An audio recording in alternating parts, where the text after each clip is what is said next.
A new group in the Dryden area is looking for people to join them in their stand against a proposed underground nuclear waste repository in the Ignace area.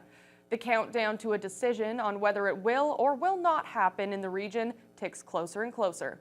Adam Riley has the details. In 2023, a decision is expected to be made on whether or not an underground nuclear waste repository will be built west of Ignace. Part of the process has been engagement between the Nuclear Waste Management Organization and municipal governments in the area, including Dryden, which is posed to play a significant role as a service provider for the project, which is why a special public meeting was held between Dryden Council, the NWMO, and various opponents of the project to openly discuss and answer questions.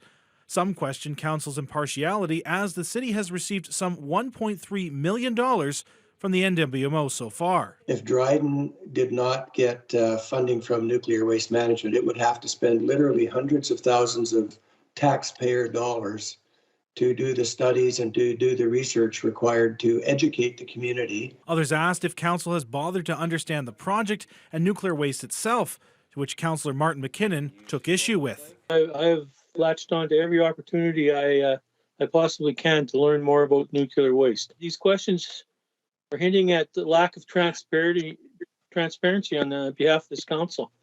And I'll be the first one out there saying that we are totally transparent, right down to you can read about the funding anytime you want on the city's website. Councillor John Carlucci later brought up an important point to consider by all parties at the meeting, when a question on whether or not the issue should be included on the ballot for the 2022 municipal election. Ignace is driving the bus. They're sitting there saying, okay, here's what we would like to see happen, whether it happens or not. And we're just at a bus stop.